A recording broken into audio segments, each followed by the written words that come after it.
Hi, my name is Zoyi Lindiwe Mwendani. I am from South Africa, Zambia, Mozambique, and the US.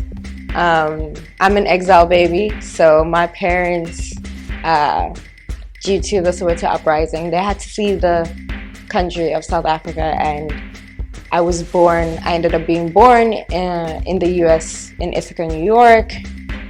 Um, However, my father is Tonga, as well as he is Ndebele. So I have that culture under me, which is the influence between Mozambique and South Africa. And then on my mother's end, I am Swati, and I'm also South African and Zambian. So literally, I've always had this clash of cultures between me because I literally came from a household where we basically, yeah, we basically had the influence of all those cultures. I grew up in between Soweto and Orange Farm, and later on moved to Pretoria. However, I think throughout that whole journey, I always had to code switch. So if I was in the US, if I was in South Africa, Melinkulume. If I was in Soweto, Melinkulume. And I've always literally been code switching like that throughout most of my life, most of my journey. Hey, we're here to talk about Ispantsula. It's a dance style originated in South Africa. Well, you know what? Let me give my Mozambican the credit as well. So literally the movement started in South African townships. So you're Alex, you're Soweto, and it literally started as a form, through the uprising. So this was our form of expression during the apartheid regime. What you see in Ispantsula, well, Ispantsula is the culture, so it's not just a dance style as well. It's a whole entire culture, from the way we walk, talk, literally. Yeah, Ispantsula, Amapantsula for life, that song came out, Ispantsula for life, and like you literally could see, the influence of our cultures in the movement of their shoulders, because this comes from the Amaxhosa, Amaxhosa, or you could say the Sotho tribes. So a lot of the movement that you'll see within our tribes, and you'll see the influence also of hip hop in it. You'll see that influence greatly in Ispantsula. It's taking me back. So my mother shipped me back to South Africa. Well, my parents shipped me back to South Africa when I was around 6, and I was raised by my aunts and my grandmother in Zimhlope, which is a township within Soweto. And literally, I would say going to the taxi ranks. So we have taxi ranks where that's our form of transportation. And it was the thing where as you're passing by, going to school with your bag, you will literally see people with a sporty. So you guys call it bucket hat, for us it's a sporty. And he was like just doing tricks with his sporty and like catching it and everything. And that was honestly like the first time I was introduced to the style. So in terms of the demographic, it would be from your younger generations. So I would say the born frees. However, at this moment, my uncles, some of them, they out there, literally, I think most of my footwork, don't laugh, but I get it from my dad. Literally, like my dad would just be, working on his feet the whole time at our parties, like, our family get-togethers. And for us, it's just a thing of the movement stems more than it's, a book-based movement. I think right now we're trying to do that for the movement to, I think package it for the dance community. However, back then it was just a thing of like, we're moving at home. This is how we move, this is how we feel, and how we feed off of it. So you'll see a little Ispanzula, or you'll see a little, Panzula movement from mostly everybody. When you see that head nod, G, G, G, G, G, that's literally on the timing of it, because Ispanzula, or Panzula, when you're dancing on the music, you're dancing on the snare, you're not dancing on the bass. So you'll see increments of whether it is the groove or the footwork, or, and that is basically taken from our traditional movements. South Africa has about 11 languages official, 11 official, but I'm going to say 9 because I don't count English and Afrikaans. I'm sorry. I'm going to say 9. And due to the fact that we have 9 official, languages, African languages, that means we have 9 tribes, official tribes. However, there are sub-tribes within that as well. So all those movements and all kind of fitted into Panzula, and literally you'll see movements from your grandmother all the way down to the kid winding the hips, etc. Yeah. So for me, as much as I take movement of Panzula, I'm not just that, because like I said, I'm a 4th culture kid, so I have to take movement from Zambia, I take movement from Mozambique, etc. and in my movement. So that basically goes to, I would say, falls under Spudwa Benga, which are all different, styles of dance within South Africa. And literally your waist movement, ukupenza, that's you moving your waist, etc., the thrusting of your waist. And if you literally go into that, because my father is Tonga, so the Shangani tribes with the Chivalanis, they're always kind of moving their waist to try to flick off the skirt, and literally that's the way the women dance. So for me, it's a thing of I'm connecting to my roots, my ancestors. That's what they did. That's what they've been doing. So with stepping, it really comes from Gumboot dancing, and then Gumboot dancing kind of filtered into Ispanzula. In terms of the similarities that I see between stepping and Ispanzula, so we have a dance in South Africa called the Gumboot Dance.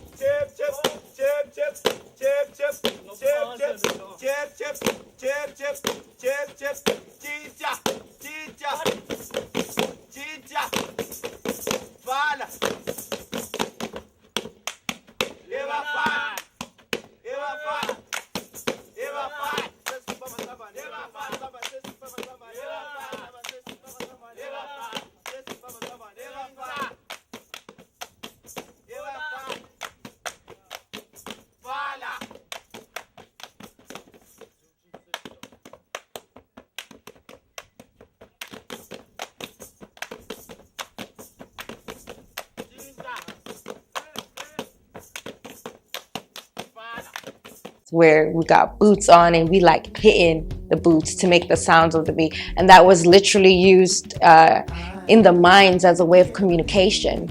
So in South Africa during the apartheid times, they would use Gumboot dancing as ways to communicate, because the bosses would not want the South Africans to talk to each other, so they would use forms of hitting their boots, and they use that form of hitting their boots to communicate with each other in the mines. So you kind of see bits of Gumboot dancing in Spanzula, because it was literally movement, of our uprising as South Africans. Everybody, my name is Lindiwe Rose. I'm from South Africa, from Cape Town. I am also a first-generation post-apartheid kid. And my parents they got scholarships to study in America.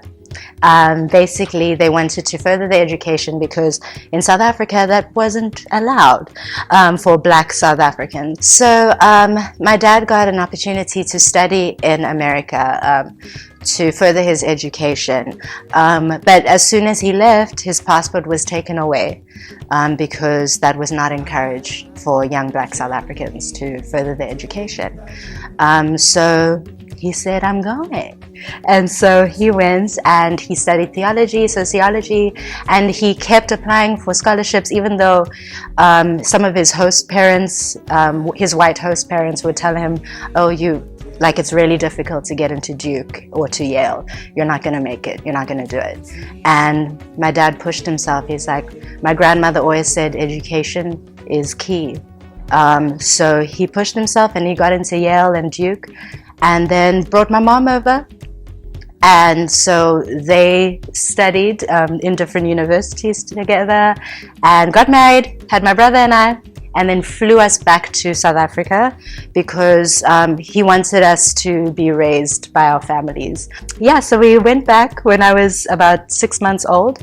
And yeah, that was my journey from the beginning. I'm an 80s baby. And so I grew up in South Africa in the 90s, and the dance styles that were coming out during that time, it all came from the music genre of Kwaito.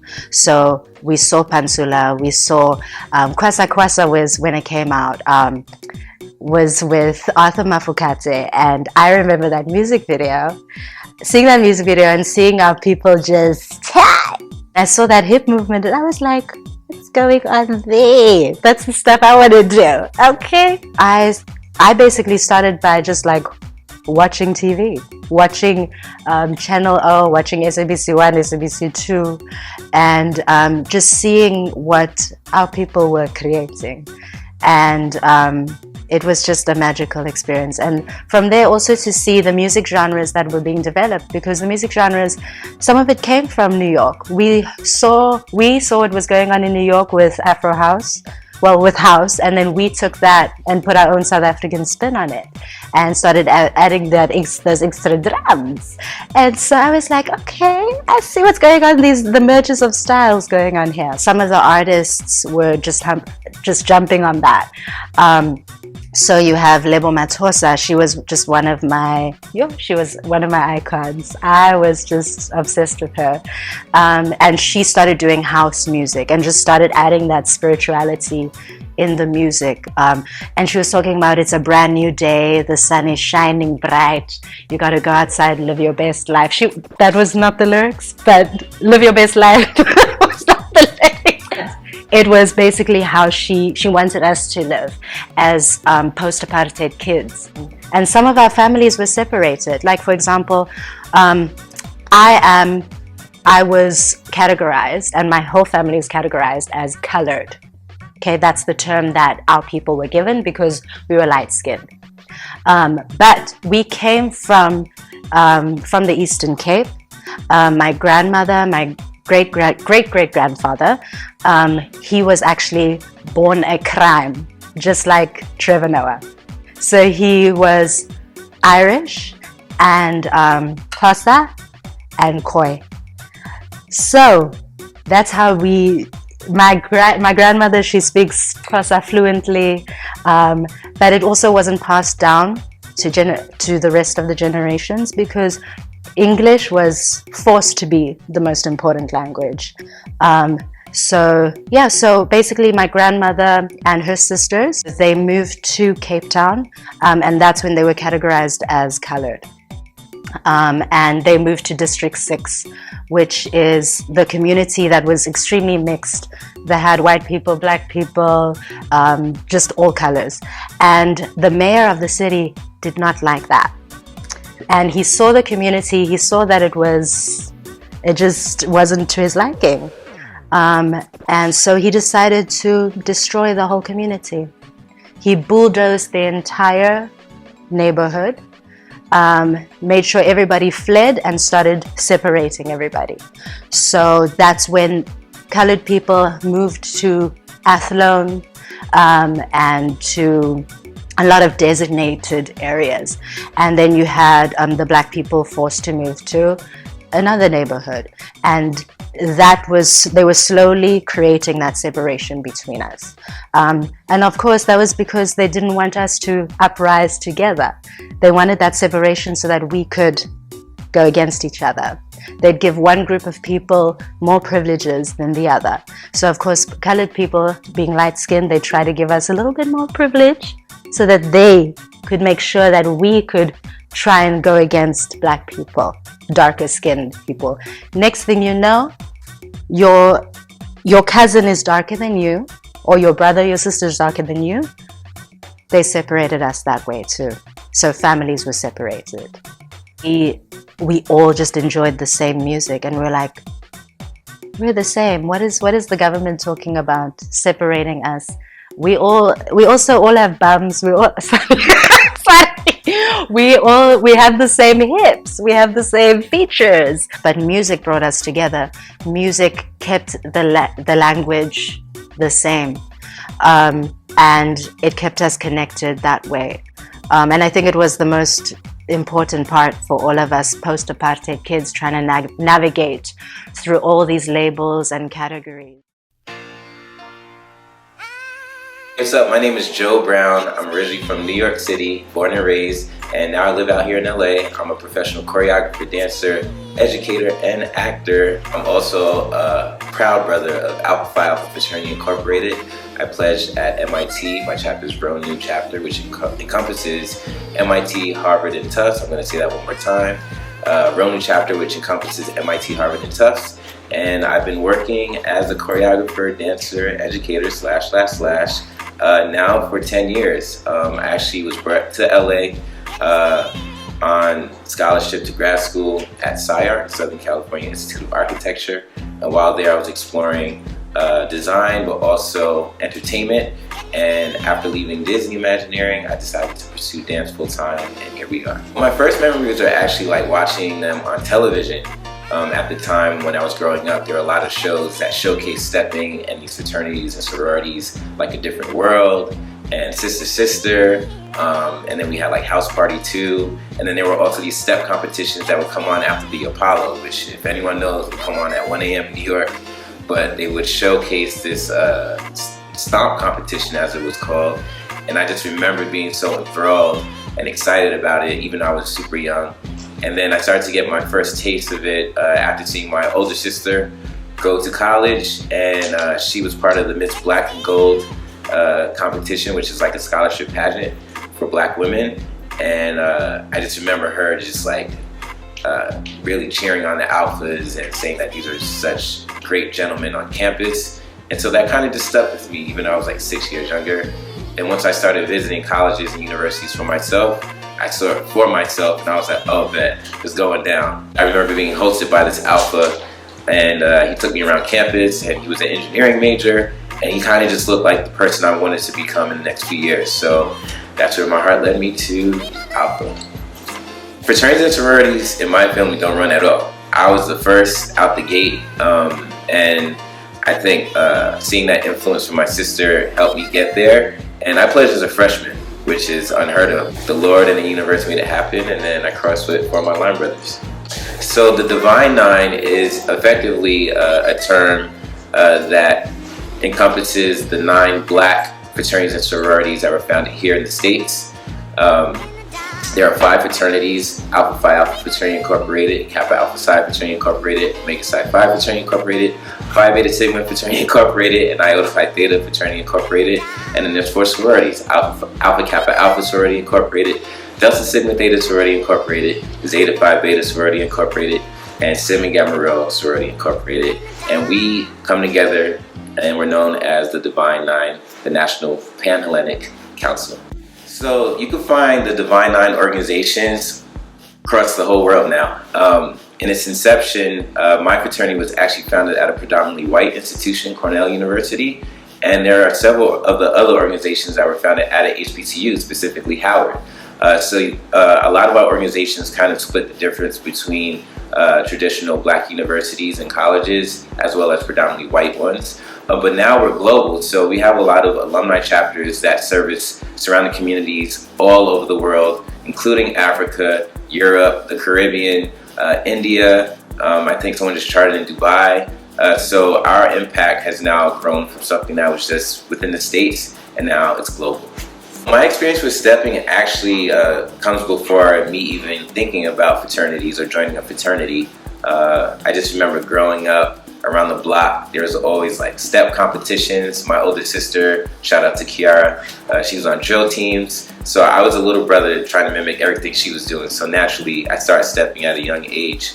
But then also just watching TV, I tried to mimic all the things that I was seeing on television with the stepping. And then I joined some step teams of my own in high school. And then when I got to college, before my fraternity, I was on a step team for the National Society of Black Engineers. And yes, engineers do step, and yes, we won national competitions. Shout out to MIT, okay? So stepping has been a part of my kind of grooming all of my life. The first time I saw stepping in person, I might have just ran out, knowing myself as a little boy, like probably ran out to join my sister. With stepping, you feel it. They're literally stepping and stomping into the ground. They got vocal performance, so it just feels like they're filling up the entire space, and you have no choice but to pay attention. And I think that's when I knew, like, at some point or another, I was going to be a part of that legacy. Stepping is definitely a tribal experience, and in fact, it does has its roots and connections to some tribal practices all the way back in Africa. It's really this kind of cross-referencing of stepping and a lot of different styles that came before stepping. I mean, for instance, my fraternity, we're the first Black Creek organization founded for intercollegiate Black men. And we go by certain monikers and certain symbols that date back to Africa, including like the Sphinx and the pyramids. And Egyptians are considered the first people of the world. So we like to correlate with that. And so you'll see a lot of tutting, it's looking like hieroglyphics and whatnot. So that comes from like Alpha, but being the first people, being the first frat. It's kind of that vibe. Oh, that's how y'all coming. Boy, that's how you coming. Jeez Louise. Oh.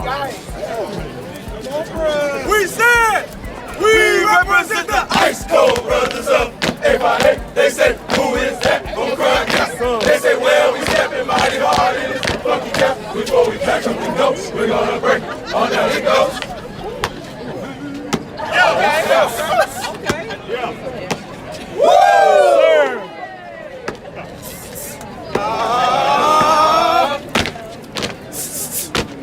Woo! What? Get right! Ice! Too cold. Ice! Too cold. 1906. Hey!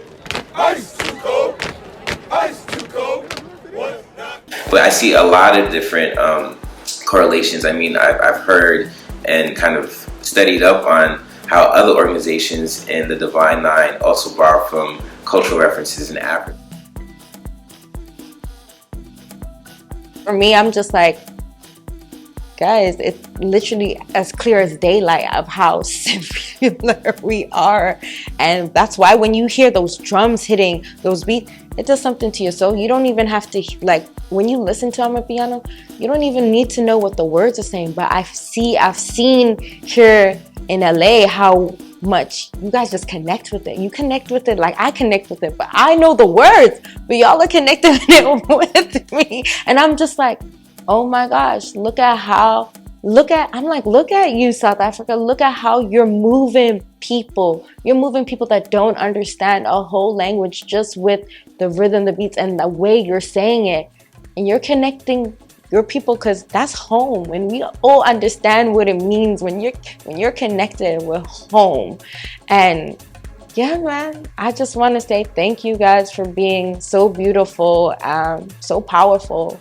You know, as a community, that's what we need. We need strength. We need to own us, own what we do. And in that ownership, just building we can build our own empires. Excuse me. We can build our own empire without, you know, the influence of. Yeah, done. And I also was extremely intrigued by African American culture. And I think that's where that tie comes in for me, because our people on this side of the world were doing magical things, incredible things. And to know that they were removed from their home, planted here, and still managed to create the most powerful movement that is hip-hop, jazz, house, blues, just all of these genres of music, dance. They still managed to create all of that through all the pain and suffering. That inspired me so much, and that's why I had to come here, because I'm like, what are people doing on this side? Like, I want to dig deeper into that, because it shows how powerful our people are. You can remove them from their home, you can plant them anywhere, and they'll still rise. They'll still create something beautiful from it. And so what I say is, you can tell what the root of the plant is by the flower that has blossomed. And that's our people. We just blossom everywhere. Message to my people, our people, the African diaspora, is that we need to understand that we are not in competition with one another. In fact, we are communicating with each other in ways that go beyond any post, any reel. In fact, we are just reminding ourselves that we do come from the same place. If you watch our people in the States dance, if you watch our people in Africa dance, if you watch our people in the Caribbean dance, one thing remains: we're always on beat. Okay? And we always have this special connection with the music that I think can never be replicated. And once we realize that we're in this together, we're just living in different circumstances in different countries, but we're all connected and we're all having an influence on each other. Like, I'm seeing Afro beats. I know that there's influence from the hip hop that I come from. It's very clear. But I also know that hip hop has its roots also in the African drum, and also in dancehall, which is kind of like the big brother to hip hop. MCing, let's really talk about it, right? So it's important that we start to shed those lines that were created by someone else, and we realize that we are and will always be connected through this thing, and that's the rhythm.